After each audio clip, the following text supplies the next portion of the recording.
That's such an interesting thing. Like, the world is just so small. Yeah, right? and I have not talked to very many people about it, you know, because who was I going to talk to about it? Right, but... And she had ties to Atlanta. I mean, she worked for Marion Wright Edelman. Okay. And the children, what is it called? Was it the Children's Defense Fund? Children's Defense Fund. That was one of her first jobs. Right, And right. She was an intern there. And Marion Wright Edelman was a graduate of Spelman College in Atlanta. And so Hillary actually had these sort of obscure ties through Marion. Oh, to interesting. Spelman. And Spelman actually was a sister college to Wellesley. There was an exchange program. So. Really? Mhm. That I did not expect to ever hear that. That was okay. So anyway, she kind of just would pop in and out on occasion in my life. Huh. That, I think of her as not exactly a role model, but she kind of represented the kind of forcefulness that somehow came out of me around that same time, I guess because the women's movement was evolving, you know, in the 70s. And, Right. the more progressive students at Wellesley were part of the women's movement, and so that was the part of Wellesley that I could enjoy. So how did that show up for you at your time at Wellesley? Like, what did the women's movement look like in terms of, you know, the way that you were interacting with Well, that system? believe it or not, Our Bodies Ourselves was just being published. Right. So that was an interesting read for most. I mean, you know, I never met the people who were actually writing it, but there was this, so, you know, there were a group of women in Boston that did this, right? It was this collective. Right? Yeah, and so they were influential, I think, on a lot of the college students who were there at the time. And people used to kid about burning bras, you know, that was like, you were a feminist. Oh, please trust me, I'm from New Jersey, right? That whole thing happened because the movement showed up. I remember meeting some women in New Jersey who were, no, I don't remember that, but I remember meeting some women who were in, you know, some North Jersey Now chapter, right? Right, yeah. Who were part of that group that crashed the, oh, that's funny. What was it, the Miss America pageant or whatever iteration it was. Well, all of that was And going on when I was in college. uh-huh. And Gloria Steinem was doing a lot of writing during that time. Right, okay.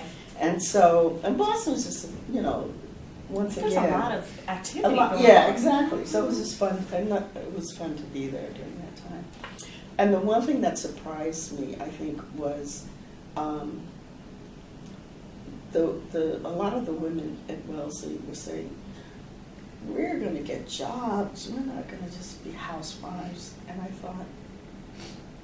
thought all women got jobs. You know, because my mother had been a professional person, and most of her friends were in a profession. And I thought, you mean women don't work for a living?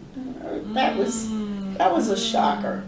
But so that, you know, that part of it was a surprise, and I think that was a real contrast between the culture I grew up in and the middle class and upper class culture that was around at the time, where half of the people at Wellesley were there, you know, to meet men from Harvard or you know, the other Ivies and get married and have wonderful children. Right, that was the intention. But you know what strikes me about when you said that is because it sounds like your mom, you know, was working, but she was also engaged in work that was like deeply meaningful to her. Oh, absolutely. She was very passionate about her work. So it wasn't a matter of, you know, oh, yes, you know, my mom was working because economically, like, we had to. Like, no, your mom was engaged in work that was very meaningful to her. Yeah, she had a PhD before she got married. So one of the things that she used to talk about was how everybody thought she was just going to be an old maid all life. You know? She didn't have her first child, so she was 30. God forbid. It was like, oh, she was elderly by the time she had her first baby. So she had always been somebody who balanced work and family. Right. You know, it's just, that's why I thought everybody did it. Right. Yeah. But what I said was striking me about that was because I think we often, especially around the time of the women's movement, right? Like we get told, like the narrative is either, oh, if you were kind of upper middle class, and particularly if you were white, like, no, you didn't work. And so the women's movement became this, like, these wealthy women saying, like, oh, we're going to go into the workforce, we're not just going to get married, right? And then you kind of had other women saying, like, well, we have never had that luxury. Exactly. Right? But it sounds like, but the story with your mom, right, is kind of a third narrative that we never hear, right? Of like, and there were women who were working because they had work that they were deeply passionate about. Yes. And chose that. Yeah. Right? Mm-hmm. And as a matter modern. of fact, my grandparents thought my mother, well, I shouldn't put it that way. My grandparents worried deeply about my mother, not because she had chosen a profession, but that she had chosen to move to the deep south to pursue her profession. She actually taught at a few colleges. She taught at a school in Alabama before she went to Atlanta, and I can remember my grandmother saying, they're just so worried about her, because they were living in D.C. They had never lived south of Charlottesville, Virginia. They lived primarily in Washington, D.C. and New York. Right, and especially with all the upheaval, it was like, how could you think about moving to the deep south? Yeah, so she was, in that sense, I guess she was kind of like a trailblazer to them. On so many levels. She was willing to do all this just because she loved to work so much. She was really passionate about her profession. Yeah, and so she was always like one of the people that I admired most when I was growing up, because that part of her I just really loved. Mm-hmm. So I want to shift gears a little bit, and I'm curious about medicine, and what when did you know that you wanted to go into medicine? Did you figure that out at Wellesley, or you knew before? Oh, I didn't know that until the end of my sophomore year. Okay. I was actually an American history major. Were you really? I was following my mother's footsteps. She was a historian, American historian. And I took quite a bit of math and some science in high school, but I didn't pay that much attention to it. And then I took a required course in cell biology the first semester of my sophomore year. And I was fascinated. It was so intriguing. And I thought, wow, why haven't I ever paid attention to this biology stuff like this before? Yeah, and I really got really interested in it. And I think it was the idea of understanding complex systems. Well, cells, and then, from there going into mammals and other things. But even that cell, even within that tiny unit, there's, a universe of complex systems in there, which we don't ever really think about, right? It's like, oh, that little thing that just... Yeah, and the question was, how does life survive, or what makes life function? Right, and that kind of... And in those days, there weren't too many alternatives to medicine. I didn't think about being a biologist or anything, because there was another part of me that saw myself serving the community. Having grown up in the civil rights movement,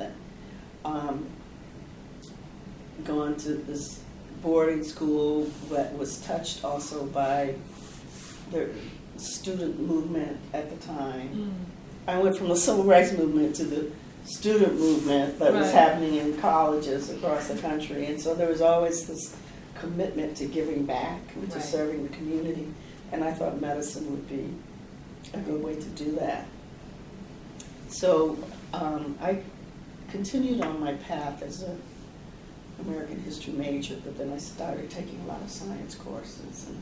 So you were living this kind of dual life for those next couple of years. Yeah. And so I had to give up partying my junior year. There was no way you were going to keep that. I still partied a little bit. I had to. Let off steam I had to get somehow. serious about everything, like junior and senior year, and I finally started hanging out with the other pre-med students and that kind of stuff.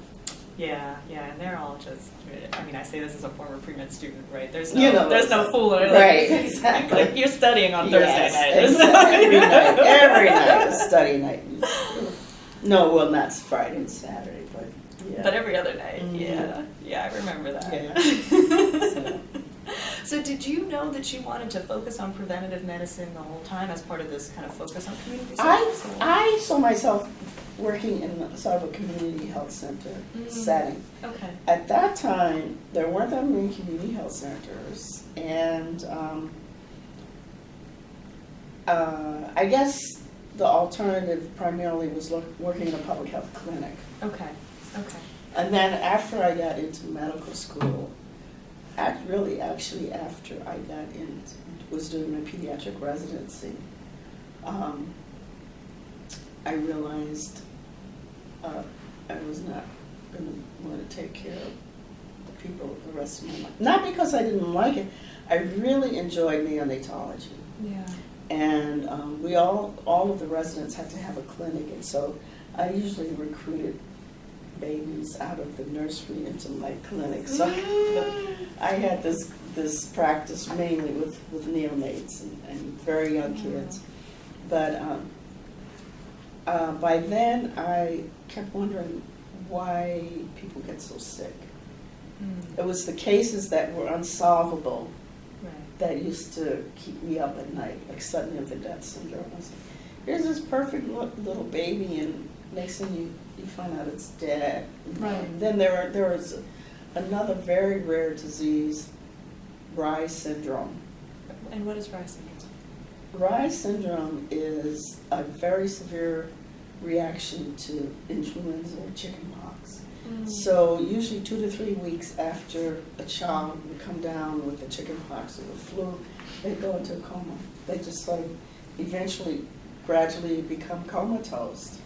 And the mortality rate was 30 or 40%. It was a very rare disease, but we would see 2 or 3 or 4 cases every year in the hospital.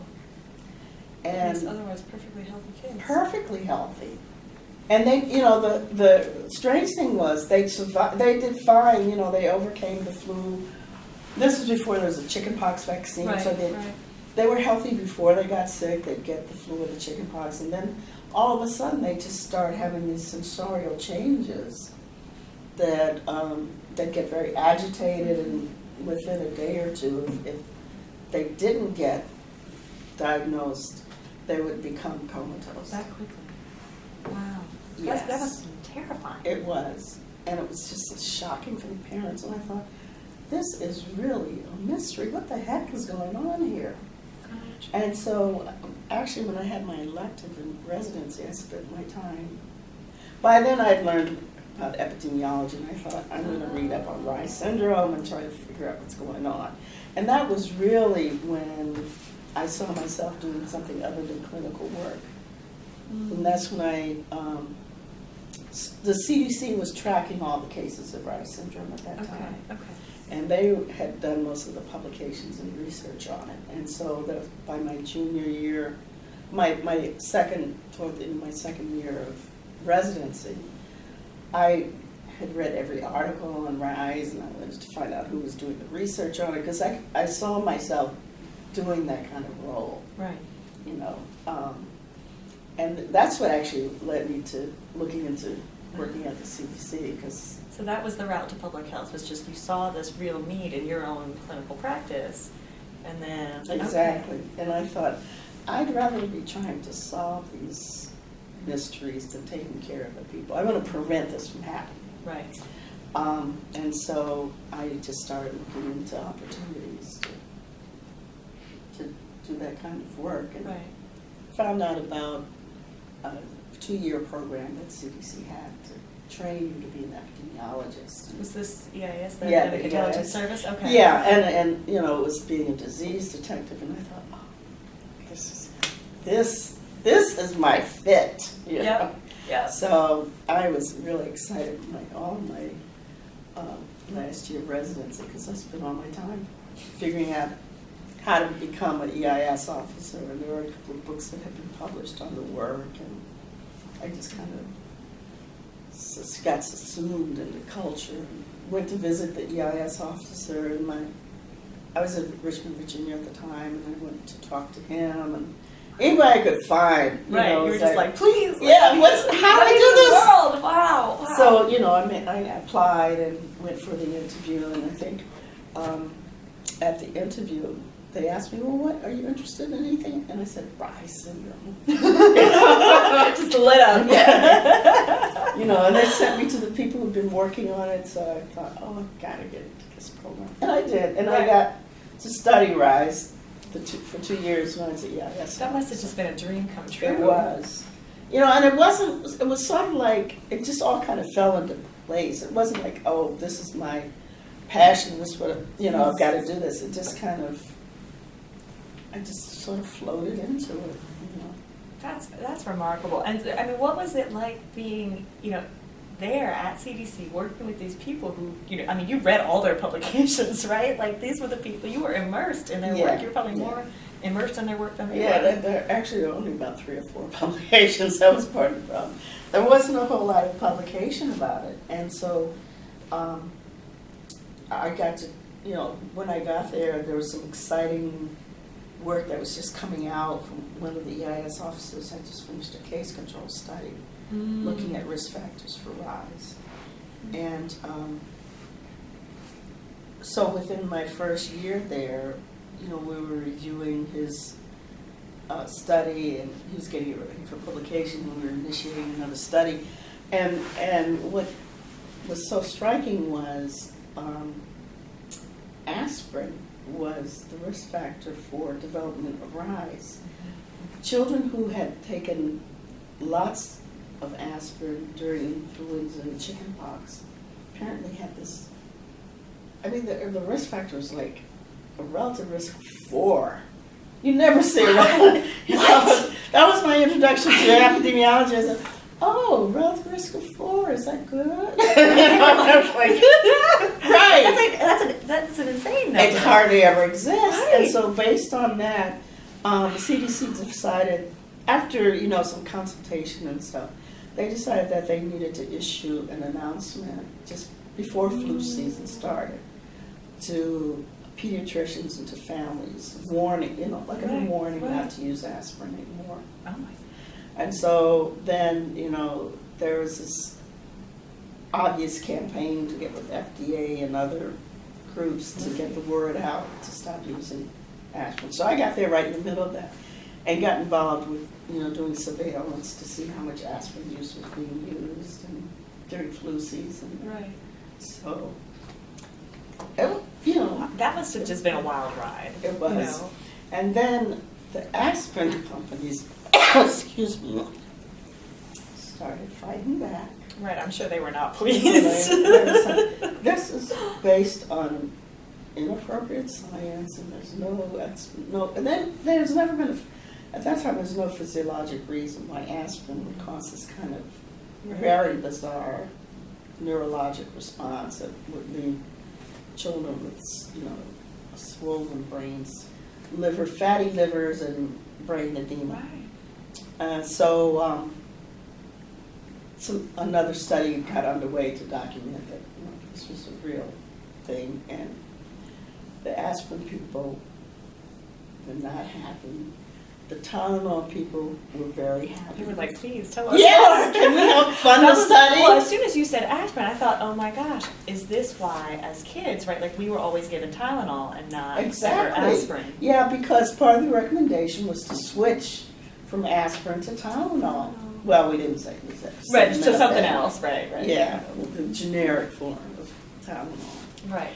And so that was a big brouhaha about for the 2 years I was there. It was very exciting being part of this whole scenario where epidemiology is the only evidence, but it doesn't relate to anything biological, and yet if you're an epidemiologist, you believed in the studies. Right. There was clear enough evidence, and with the repeat studies, the findings only got stronger. Right. So at one point there was a hearing, I think at FDA, and the aspirin people brought in their experts, and the Tylenol people came to hear it, and it was just exciting. It was absolutely being right in the middle of public health. Right, and something that I'm sure was getting a ton of media coverage, right? Yes, Because this is yeah. about sudden death of children who are otherwise completely Right. healthy, Yeah, right? I mean, yeah, and I was doing a lot of radio shows. Well, not a lot, but they'd Yeah. call the CDC and say, "We want to interview somebody about this." And I was one of the 3 people that was always. so they'd send you out. Yeah, well, sit at my office answering the phone, talking on the radio, and I did a grand rounds, couple places on it, so it's like, oh, this is my career. This is definitely my career. Yeah, so that was just, you were like, how do I get to keep doing this? Mm-hmm. Mm-hmm. So was that what then led to the MPH at Harvard? Or? Yeah, because after the 2 years of EIS, there was an opportunity for some of the EIS officers to do preventive medicine. Mm-hmm. And that really meant that you were going to be a career person at CBC if you got accepted to the preventive medicine residency. So at the end of my first year of EIS, I applied to the preventive medicine program and got in. And the final phase of preventive medicine is the MPH. It's a requirement. Gotcha. So you kind of get through all of their training, and then they're like, okay, Yeah, go do your so thing. first I had to get hired to a regular staff position at CDC, and then I had to work there, and they had to be convinced I was going to stay there. And then they funded me for my MPH. Okay.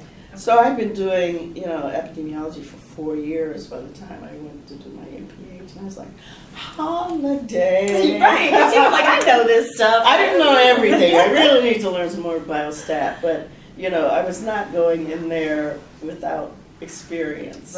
Right. You didn't go in there cold. And I still had a friend in Boston, and actually we had planned on doing our MPHs together. But she couldn't wait any longer. She had finished, so she went on and Oh, she finished. took all without you.